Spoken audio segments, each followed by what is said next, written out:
चलो आ जाओ। चलो भाई थोड़ा सा घूम के आते हैं मार्केट में। राजेश नगर जाना है। वाह मसूरी देखो भाई कैसी लग रही है। थोड़ा सा पास में ही जा रहे हैं, तो यहाँ पे किसी रिलेटिव के घर जा रहे हैं थोड़ा सा मिलने। और मैं देखूंगा वहाँ से अभिषेक सैनी भाई की दुकान पे जाऊँगा। बहुत दिन हो गए उनसे मिले हुए, उनसे मिल के आऊँगा। वहाँ पे मेरी बैटरी डाउन हो गई थी तो इसलिए मैं दिखा नहीं पाया था। ये साइकिल मुझे बाइक क्राफ्ट वालों ने दी है।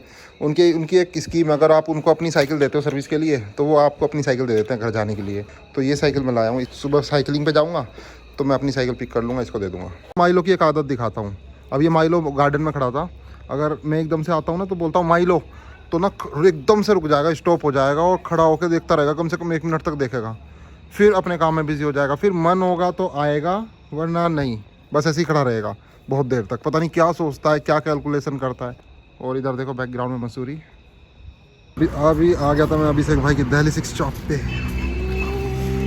नन्नू भी घूम रहा है यहाँ पे। The next day. Hello good morning. Just अभी सो के उठा हूँ। आज साइकिलिंग पे नहीं गया हूँ क्योंकि जो साइकिल मैंने अपनी साइकिल के बदले में दूसरी साइकिल ली थी वो इतनी अच्छी नहीं है। दूसरी चीज वो बाइक क्राफ्ट वालों से मैंने पूछा था, उन्होंने बोला कि मेरी साइकिल अभी रिपेयर नहीं हुई है तो शाम तक रिपेयर होगी। तो हो सकता है मैं शाम को साइकिलिंग पे जाऊँ आज या फिर कल मॉर्निंग में जाऊँ, जैसा भी होगा देखा जाएगा। अभी फिलहाल जैसे मैं उठा तो मेरे बेड से नीचे देखा मैंने फर्श पे तो एक अलग ही व्यू चल रहा है। ये यहाँ पे कॉकरोच है जो कि उल्टा हुआ है और इसको ना चींटियों ने घेर लिया है। अब धीरे धीरे बहुत ज्यादा चींटियां इकट्ठी हो रही हैं और इसको जिंदा को मारने की कोशिश कर रही हैं, लेकिन ये भी अपने आप को बचाने की कोशिश कर। तो मैं इसको सीधा नहीं करूंगा क्योंकि कॉकरोच तो मेरे दुश्मन है और ये नेचर प्रोसेस है। हम कॉर्बेट में भी जाते हैं, टाइगर हिरन को खाता है तो कोई रोकता नहीं है उसको।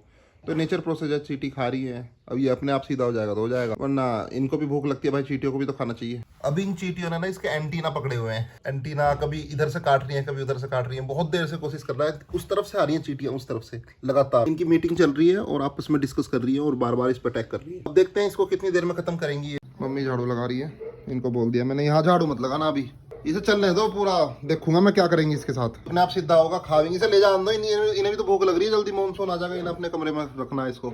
मम्मी गुस्सा कर रही है, कह रही तू ही लगाना बाद में झाड़ू। मैंने कहा चलो मैं लगा दूंगा, पर इन्हें डिस्टर्ब मत करो, इनका पूरा ट्रैक बना हुआ है, कई घंटों की मेहनत है यार ये। A few moments later. तो एक विष्णु जी हैं जो कि मेरठ से है, मतलब गढ़मुक्तेश्वर से है। वो जो गढ़मुक्तेश्वर में जो आरती होती है गंगा आरती, उसके शायद अध्यक्ष हैं। वो उसी को वही ऑर्गेनाइज करवाते हैं। वहाँ पे काफी सारे घाट है। तो वो ना मुझे मुंशियारी के ट्रिप पे मिले थे जब मैं अरुण और बाकी सब लोग ग्रुप में मुंशियारी बाइक ट्रिप की थी। तो वो भी काफ़ी घूमते रहते हैं, काफ़ी स्पिरिचुअल पर्सन है। तो उनका लड़का पढ़ता है ओक ग्रोव स्कूल में, तो वो देहरादून आए हुए थे। तो मैंने उनको बोला कि मैं भी चलता हूँ उनके साथ। उन्होंने बोला चलो हमारे साथ ओक ग्रोव भी घूम लेना, क्योंकि मुझे स्कूलों में घूमने का काफ़ी शौक है और ओक ग्रोव स्कूल घूमने को मिल रहा है। वो घूम के आते हैं भाई और बताता हूँ उसकी हिस्ट्री वहाँ पहुँच के। मसूरी का व्यू देखो यहाँ से, नीट एंड क्लीन माहौल है। बहुत तेज़ धूप निकली हुई है, अभी कई दिनों तक ऐसे ही रहने वाला है, कोई बारिश का नामो निशान नहीं है।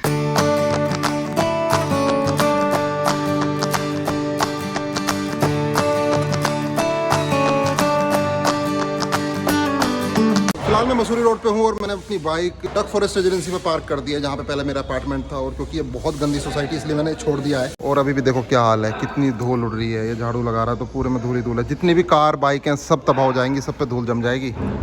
और ये लीकेज आज तक ठीक नहीं हुआ इनसे।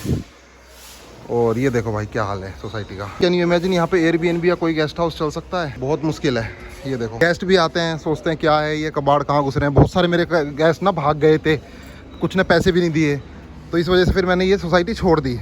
और देखो कैसे जीना लगाया इन्होंने टेम्परेरी, क्योंकि एक एक्स्ट्रा जीना लगाना पड़ता है ना, लिफ्ट में आग लग जाए, मान लो मेन जीने में आग लग जाए तो दूसरे से भागना पड़ता है। अब इन्होंने सिर्फ दिखावे के लिए लगा दिया। ये किसी भी बालकनी में ओपन नहीं हो रहा है, ये किसी भी बिल्डिंग पे ओपन नहीं हो रहा है, सिर्फ दिखाने के लिए, ताकि इनको अप्रूवल मिल जाए, एनओसी मिल जाए। ये वाली बिल्डिंग है वो दून दरबार, नीचे दून दरबार खुला हुआ है, ऊपर पूरी बिल्डिंग है। आज तक सुधार नहीं है। इसके सामने एक कॉम्प्लेक्स खुल रहा है, काफ़ी अच्छा नीट एंड क्लीन है। और यहीं पे मालसी डियर पार्क है। जो मेरे पुराने सब्सक्राइबर हैं उनको तो पता ही है कि मैं यहाँ पे बिजनेस किया करता था, लेकिन जो बिल्डर था ना यहाँ पे, वो माफिया समझो, उससे मेरी बहुत ज़्यादा लड़ाई रहती थी। और यहाँ पे जितने भी आदमी है ना, सब मतलब डरपोक हैं। जितने भी ओनर थे, कम से कम 75 अपार्टमेंट हैं। सिर्फ अकेला मैं था जो लड़ता था मेरठ से, क्योंकि शायद मैं मेरठ से हूँ, जाट हूँ, क्या है, मेरा ब्लड ही ऐसा है। मैं तो नहीं डरता किसी से। तो ना उनकी मुझसे खिंच गई थी, बस जान को खतरा आ गया था मेरी। मैंने भी, मदर ने बोला बेच दे, तो मैंने बेच दिया अपार्टमेंट। फिर हमने स्थल में प्लॉट लिया। और वरना मेरा यहाँ पे एयरबीएनबी बिजनेस बहुत सुपर चलता था, बहुत सुपर। मेरी जो ड्रीम थी, मतलब मेरी जो हॉबी है, मतलब एक सर्विस प्रोवाइड करना, एक neat and clean stay provide करना, उसको मैंने यहाँ पे परस्यू किया था और बहुत अच्छा मैंने परफॉर्म किया था यहाँ पे। उससे पहले मेरे पास ऋषिकेश में भी, अलोहा में और इधर उधर अपार्टमेंट रहे हैं, जो बहुत अच्छे मैंने बिजनेस रन किया है। अभी मैं दोबारा से ऋषिकेश में बिजनेस रन करना चाहता हूँ, लेकिन मुझे वहाँ पे एंट्री नहीं मिल पा रही, क्योंकि बहुत एक्सपेंसिव है वहाँ पे। इतना भी प्रॉपर्टी है लीज पे भी और परचेज में भी बहुत एक्सपेंसिव है। तो इसलिए मेरी वहाँ पे एंट्री नहीं हो पा रही। और बिजनेस करने का मज़ा तो ऋषिकेश में है। यहाँ पर मतलब 1500 रुपये में पर नाइट या 2000 रुपये में पर नाइट कोई रूम जाएगा, वही ऋषिकेश में 5000, 6000, 7000 रुपीज़ में जाता है। तो अभी मैं वेट कर रहा हूँ उनका, वो आ जाएंगे बस। यूपी 37 नंबर बताया उन्होंने, तो मैं उनके साथ यहाँ से कार में जाऊँगा ओक ग्रोव स्कूल, सीधा मसूरी की तरफ, जड़ी पानी। देखो सर, बहुत दिनों में मिल रहे हैं। ये मिलिए विष्णु जी से। हेलो, कैसे हो सर? नमस्ते जी।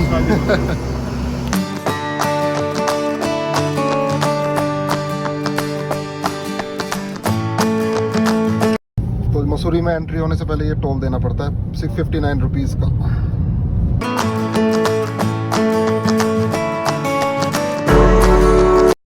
अब ये मेन मसूरी रोड से डायरेक्ट हो गए हैं झड़ी पानी के लिए। ये रास्ता जा रहा है ऊपर बारलोगंज और झड़ी पानी। काफ़ी अच्छा रास्ता है, बिल्कुल नीट एंड क्लीन। कम गाड़ियाँ चलती हैं इस पर, रास्ता थोड़ा छोटा है। लेफ्ट साइड में पूरा मसूरी का व्यू आ रहा है।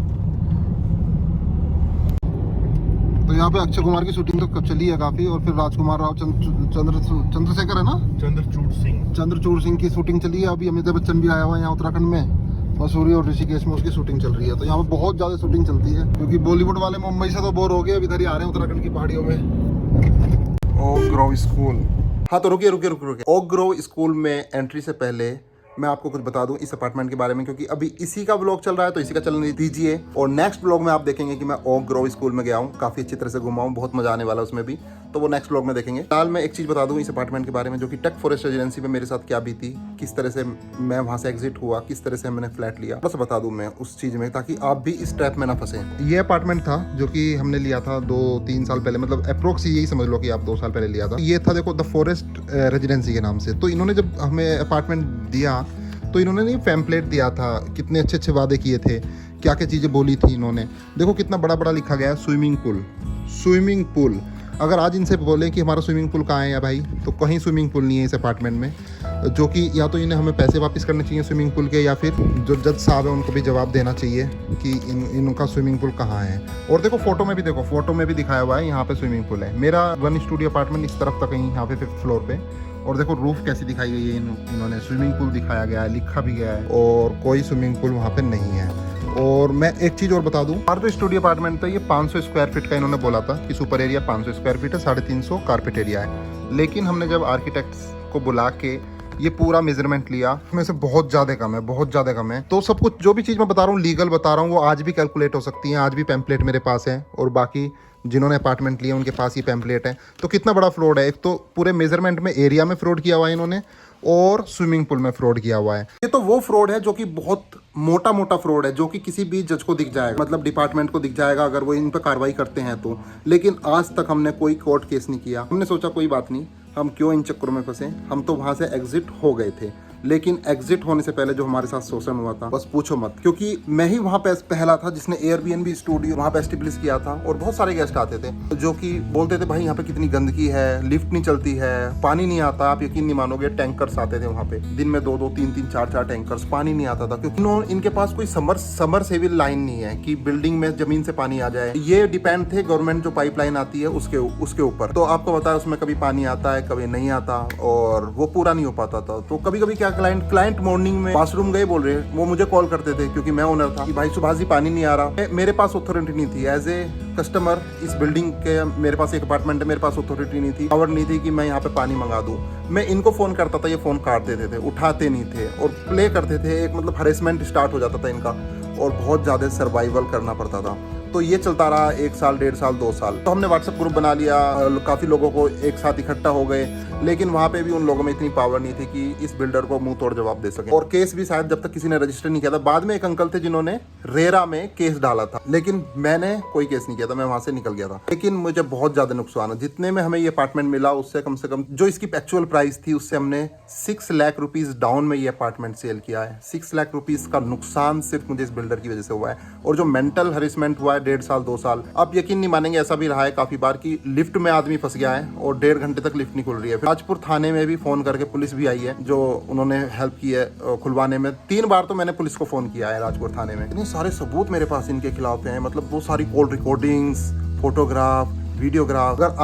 अगर मैं कोर्ट केस करूं, अगर आज भी भले ही मेरा वहां से अपार्टमेंट निकल गया है, ये सोच भी नहीं सकते कि ये कितनी बुरी तरह फंस जाएंगे। अभी तो ये पैम्पलेट है सिर्फ जो मैंने संभाल के रखा हुआ है, इसके अलावा भी बहुत सारी चीजें जो मैंने रखी हुई है संभाल के, पूरी एक फाइल बनी हुई है। जिस दिन जज साहब के सामने जाएगी पूरा हिल जाएंगे ये। जैसा कि आपने ये लोहे का जीना देखा, ये भी बिल्कुल एक अलग ही तरह का फ्रॉड है। मैं बस ये बताना चाह रहा हूँ कि कभी भी आप अपार्टमेंट लो तो देहरादून में या कहीं भी कुछ बड़े बिल्डर से लो, जैसे कि पैसिफिक गोल्फ वाले हो गए हैं, जो बहुत बड़ा ग्रुप है, जिनके अंडर में मतलब हजारों अपार्टमेंट्स हैं, जहाँ पे मतलब एक बहुत बड़ी कम्युनिटी है, जहाँ पे एक मेंटेनेंस अच्छी तरह से प्रॉपरली है, जिसका नाम है, एक्सपीरियंस, हिस्ट्री वगैरह देख के लेना। कभी भी ऐसी छोटी बिल्डिंग में मत फंसना कि एक बिल्डिंग खड़ी कर दी, नया बिल्डर आया भैया गुड़गांव से, नई बिल्डिंग खड़ी कर दी, उस बेच दिया अपार्टमेंट, फिर हरेसमेंट हो रहा है, क्योंकि आपके साथ इतने सारे लोग भी इकट्ठे नहीं हो पाएंगे और फाइट बैक भी नहीं कर पाओगे। मेरा तो जो नुकसान हुआ भाई होगा, मैं तो वहाँ से निकल गया हूँ और ये सीख ले रहा हूँ, तो इसलिए अपने सब्सक्राइबर्स को भी बता रहा हूँ, यूट्यूब पे भी बता रहा हूँ, प्लीज़ ऐसे ट्रैप में मत फंसिए, क्योंकि आपका हार्ड अर्न मनी है। मैं बताता हूँ मेरा मनी क्या था। तो रही बात मेरी, ये वाले पैसे कहाँ से आए थे, मेरे फादर आर्मी में थे, जो कि कारगिल वार में शहीद हुए हैं, तो उनके ना कुछ पैसे आए थे आर्मी की तरफ से, क्योंकि उन्होंने देश के लिए कुर्बानी दी है, इस देश की रक्षा करते हुए शहीद हुए हैं। हमने भी अपने डैड खोए हैं और हमने भी बहुत सर्वाइव किया है। तो जो उनके जो पैसे थे, जो कुछ आए थे, तो उनसे हमने मेरठ में एक मकान लिया था। जब हम देहरादून में शिफ्ट हो गए तो उस मकान को हमने सेल करके ये अपार्टमेंट लिया था इन गुंडों के यहाँ। जब तो इन्होंने ये सब पैम्पलेट वगैरह दिखाए और इतने प्यार से बात की, लेकिन उसके बाद जो इस शहीद की फैमिली का जो शोषण हुआ है, इन लोगों ने ये भी नहीं सोचा कि एक फौजी इस देश के लिए शहीद हुआ है और खुद इस बिल्डर के बीवी बच्चे आज सुरक्षित हैं, वो मेरे पापा जैसे लोगों की वजह से सुरक्षित हैं, लेकिन इसने हमें भी काट दिया। और जब ये अपार्टमेंट मैंने सेल किया, तो सेल करने के लिए एक्चुअली मेरे ना पार्किंग मुझे मिली थी, लेकिन पार्किंग लिखी नहीं थी, मेंशन नहीं थी, वो मैंने भी ध्यान नहीं दिया था। इस चीज का इसको बिल्डर को पता चल गया था। जब मैंने सेल किया, जो मेरे बायर थे उन्होंने बोला कि भाई आपके यहाँ पार्किंग मेंशन नहीं है, बिल्डर से एक बार पार्किंग मेंशन करवा लो, बाकी कोई दिक्कत नहीं है। तो मुझे पता था भाई, अब अगर मैं बिल्डर के पास गया पार्किंग मेंशन करवाने के लिए, ये ना मेरा अच्छे से शोषण करने वाला, और वो ही हुआ। मैं इसके पास गया, इसने बोला उससे बात करो, उसने बोला इससे बात करो, और ये अंदर ऑफिस में बैठे रहते थे और मुझे बाहर घंटों घंटों खड़ा होना पड़ता था। फिर मैं वापस घर आ जाता था, फिर अगले दिन बुलाते थे, फिर तीसरे दिन बुलाते थे, घुमा के रखा इन्होंने मुझे। तो बंदा मुझसे परचेज कर रहा था अपार्टमेंट, उन्होंने 3-4 अपार्टमेंट और खरीदे। इस वजह से उसके प्रेशर में आके उसने बिल्डर को डांट लगाई कि तुम ऐसा शोषण क्यों कर रहे हो, कम से कम मेरे बारे में तो सोचो। मेरे फादर आए हुए हैं रजिस्ट्री करवाने, वो बुजुर्ग हैं। इन्होंने क्या किया, मेरा आधार कार्ड जमा करवाया, मुझसे लेटर लिखवाया कि कभी भी मैंने इनके खिलाफ कुछ बोला या कुछ भी नेगेटिव मार्किंग की या कुछ भी बोला तो ये मुझ पर केस कर देंगे। फिर मैंने तुरंत ये सब बातें अपने वकील को भी बताई, तो उसने बोला भाई सुभाष चिंता करने की बात नहीं है, कभी भी ऐसे कुछ नहीं बिगाड़ पाएंगे, ये लेने दे इनको आधार कार्ड, लेने दे इनको जो करना है करना है। तो मैंने भी अपना आधार कार्ड दे दिया, एप्लीकेशन भी लिख दी, और इन्होंने मुझसे ये तक लिखवाया प्रेशर में आके, क्योंकि मुझे अपना अपार्टमेंट सेल करना था, मुझे यहाँ से निकलना था, कि जो भी आज तक हुआ वो मेरी गलती थी और मैंने इनके लिए नेगेटिव बातें फैलाई हैं, उस वजह से बिल्डर को बहुत नुकसान हुआ है, ये वो। ये स्टोरी मैं आपको बताना चाहता था इन गुंडों की। बस ऐसे लोगों से आप संभल के रहना, ऐसे ठग माफिया जगह जगह बैठे हुए हैं। हमेशा कभी भी सोच समझ के लेना। कभी भी कोई फ्लैट लो, आप देख लेना